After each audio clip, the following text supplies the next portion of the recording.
Welcome back to another video. आज हम लोग डिस्कस करेंगे किरचॉफ सेकेंड लॉ, जिसको हम कहते हैं क्या, लूप रूल, और इसको क्या कहते हैं, केवीएल कहते हैं, Kirchhoff's voltage law.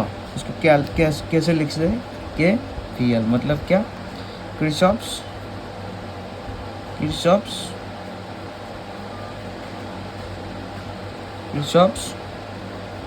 Voltage law, इसे क्या कहते हैं, किरचॉफ्स वोल्टेज लॉ। ये लॉ से सभी बात जो अटैच है सब हम डिस्कस करेंगे। तो इस लॉ को अगर एग्जाम में आए तो what is Kirchhoff second law हम कैसे डिराइव करेंगे, क्या लिखेंगे, तो हम पहले लिखते हैं। तो क्या लिखेंगे, ऐसे लिखेंगे, अराउंड एनी क्लोज surface नहीं, around any closed loop of a network, the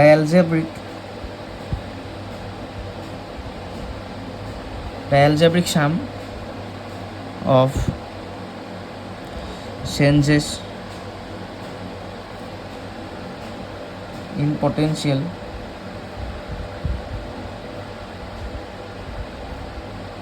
must be 0। और कैसे लिख सकते हैं इसको, और करके मैं लिखता हूँ, the algebraic sum of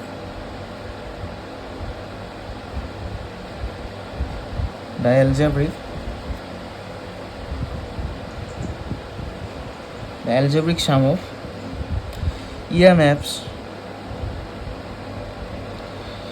in any loop of a circuit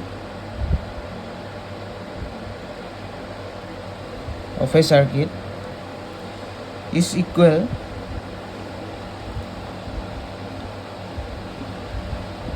to the sum of the products of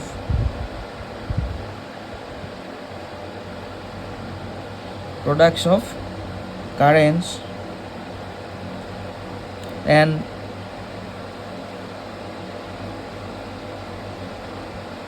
resistances in it।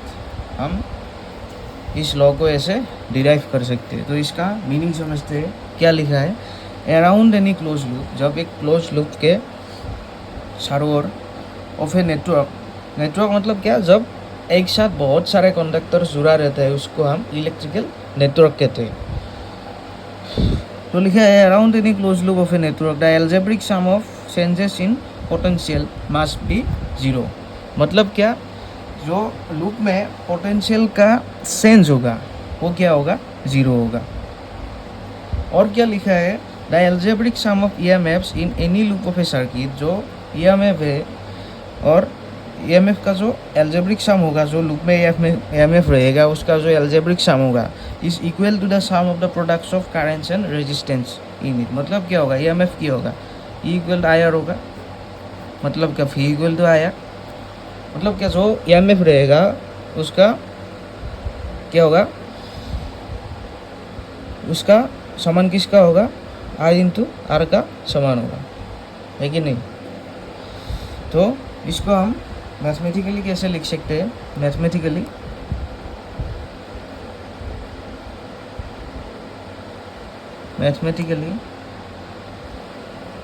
The loop rule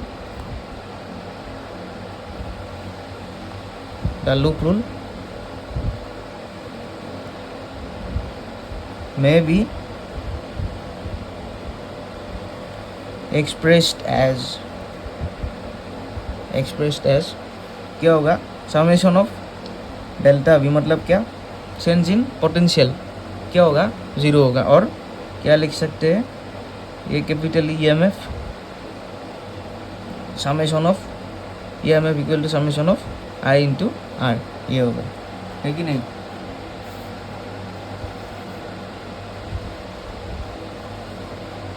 मतलब क्या, किसी क्लोज लूप में, ये लिखना मत, मैं ये समझाने के लिए लिखा हूँ, यहाँ पर लिखते हैं, इसे लिखते हैं। इसी क्लोज लूप में क्या होगा,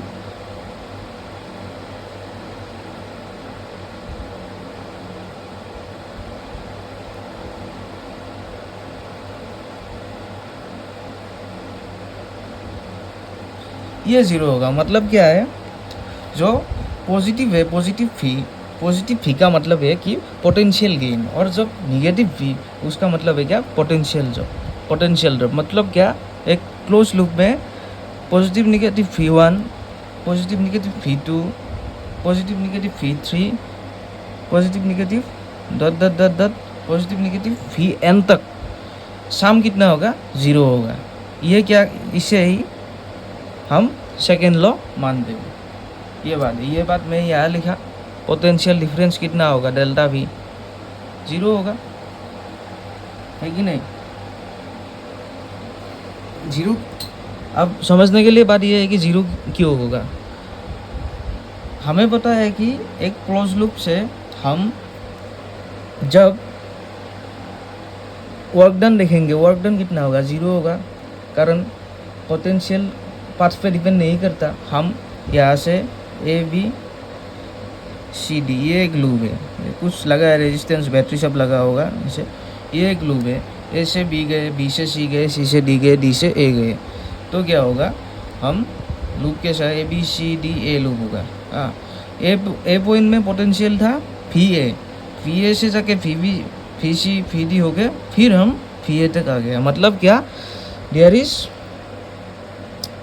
नो वर्क डन, बिकॉज क्यों वर्क डन नहीं होगा, हम इनिशियल से गए थे और फाइनल भी हमारा इनिशियल पोजीशन ही हो गया, तो वर्क डन ज़ीरो होगा। कारण potential cannot depend on path, potential path पे डिपेंड नहीं करता, कहाँ से कहाँ गए डिपेंड नहीं करता, इनिशियल और फाइनल पोजीशन में डिपेंड करता है। हमारा तो इनिशियल और फाइनल पोजीशन सेम हुआ, फी ए हुआ, तब क्या होगा, वर्क डन ज़ीरो होगा, है कि नहीं।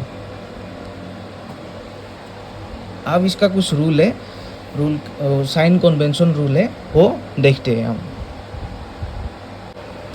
तो अब हम देखेंगे sign convention for applying loop rule में साइन का सेंस कैसा होगा वो देखेंगे। यहाँ पर क्या है, फॉर ईएमएफ के लिए साइन का सेंस कैसा होगा। तो इसमें लिखा है, the EMF of cell is taken as positive if the direction of current is from its positive to the negative terminal. Current का फ्लो जब एक बैटरी में ये पॉजिटिव है और ये निगेटिव है, जब ऐसा फ्लो होता है, मतलब क्या, पॉजिटिव से निगेटिव तक करंट फ्लो होता है। मतलब हम जब करंट पॉजिटिव से निगेटिव में फ्लो होता है और जब इस करंट के साथ हम जाते हैं, मतलब क्या, जब लूप रूल में हम ऐसे जाते हैं, तब क्या होगा, ईएमएफ कितना होगा, पॉजिटिव होगा। तो यहाँ पे लिखा है पोटेंशियल फी इक्वल प्लस ई, मतलब क्या, ईएमएफ पॉजिटिव है। सब क्लियर हुआ बात। जब करंट पॉजिटिव से निगेटिव में जाता है और हम जब करंट के दिशा में जाते हैं लूप रूल में, तब क्या होता है, पोटेंशियल क्या होता है, पॉजिटिव ये होता है। तो नेक्स्ट है, the EMF of cell is taken as negative if the direction of current is negative to the positive terminal. मतलब क्या, जब निगेटिव से पॉजिटिव तब जाता है, तब क्या होता है, ईएमएफ कितना होता है, निगेटिव होता है। ये करंट गया किधर से, निगेटिव से गया, ये निगेटिव से गया, ये निगेटिव से करंट गया, यानी क्या हुआ, ईएमएफ कितना हुआ, निगेटिव हुआ। आप देखेंगे रजिस्टर के लिए रूल क्या है, ये ईएमएफ के लिए दो रूल है और रजिस्टर के लिए साइन कन्वेंशन रूल क्या है, आप देखने वाले हैं। For resistance the current resistance, मतलब क्या, I into R, product current तो रेजिस्टेंस का product is taken as positive. Current और रेजिस्टेंस का प्रोडक्ट पॉजिटिव होगा। कब पॉजिटिव होगा, if the resistance is traversed in the same direction of the assume current. कब पॉजिटिव होगा, जब करंट हम प्लस की दिशा में लेंगे, मतलब करंट के दिशा में हम जब जाएंगे, तब क्या होगा, पोटेंशियल कितना होगा, आईआर होगा, है कि नहीं। जब हम लूप में करंट जहाँ से जहाँ तक जा रहा है, जिस डायरेक्शन में करंट फ्लो हो रहा है, हम उस डायरेक्शन में जाएंगे तो हमारा पोटेंशियल कितना होगा, पॉजिटिव आईआर होगा। क्लियर हुआ ये बात। अब नेक्स्ट है the IR product is taken as negative if the resistor is traverse in the opposite direction of assumed current। मतलब क्या, हम अगर अपोजिट डायरेक्शन में जाए, हम करंट की फ्लो की अपोजिट डायरेक्शन में जाए, तब कितना होगा, V equal to negative IR होगा। मतलब क्या, पोटेंशियल कितना होगा, नेगेटिव IR होगा। तो क्लियर हुआ ये दो रूल। वीडियो को अगर समझ नहीं आ रहा है तो वीडियो को फिर से प्रीवियस स्किप करके देखना। अब एक सर्किट का हम क्या निकालेंगे, KVL निकालेंगे। KVL कितना होगा एक सर्किट का, हम निकालेंगे। तो ये सर्किट है जिसमें रेजिस्टेंस है R1, R2, R3, R4 और करंट की फ्लो कहाँ से हो रहा है, ऐसा हो रहा है, ऐसा जा रहा है। तो ये एक क्लोज लूप है। हम किसका निकालेंगे, या कौन सी क्लोज लूप का निकालेंगे, ये ABCDA, ABCDA, ए से शुरू होगा और फिर ए में ही ख़त्म होगा, तो ये क्लोज लूप है। अब क्या करेंगे, हम अप्लाइंग KVL का अप्लाई करेंगे, तब कितना होगा। तो फर्स्ट इसमें देखते हैं, करंट ऐसा गया और हम क्या किया, करंट के दिशा में गया। जब हम करंट के दिशा में जाएंगे तो क्या होगा, पॉजिटिव होगा I और R का प्रोडक्ट, तो IR1 ये पॉजिटिव है। और कहा गया, यहाँ से करंट जाके इस EMF की ओर गया, तो EMF की पहले कहा जाएगा इस पॉजिटिव साइड से जाएंगे, तो क्या होगा, पॉजिटिव होगा, प्लस U1 से लिखेंगे हम, ये पहला EMF है तो U1। और ये नेगेटिव होकर फिर R2 रेजिस्टर में पहुँचा। R2 रेजिस्टर में पहुँचने के लिए करंट का डायरेक्शन कितना होगा, पॉजिटिव होगा। सेम बात फिर से क्या गया, R3 में गया, इसमें भी पॉजिटिव होगा R3। और ये जाके फिर E2 में आया। E2 में पहले कहाँ जाएंगे, निगेटिव में जाएंगे, इस निगेटिव करंट में जाएंगे पहले, तब कितना होगा, माइनस होगा। अगर निगेटिव में जाएंगे तो माइनस होगा, प्लस क्या होगा, R4 होगा, IR4 इक्वल कितना होगा, 0 होगा। ये हमने KVL अप्लाई करके पोटेंशियल डिफरेंस 0 कहा है कि नहीं। और इसका प्रिंसिपल क्या होगा, this law is based on the law of conservation of energy. मतलब क्या, जितना एनर्जी प्रोड्यूस होगा उतना एनर्जी रेजिस्टेंस खाएगा, इससे ज़्यादा एनर्जी नहीं खा सकता रेजिस्टेंस। तो क्या होगा, हम जस्टिफिकेशन में क्या लिख सकते हैं, जस्टिफिकेशन एग्जाम में आ सकता है। ये लॉ का, KVL लॉ का प्रिंसिपल क्या है, what is the principle of KVL। तो ये होगा, this law is based on the law of conservation. मतलब क्या, जो एनर्जी प्रोड्यूस होगा, जितना होगा उतना खाएगा रेजिस्टेंस, कंजर्वेशन ऑफ एनर्जी।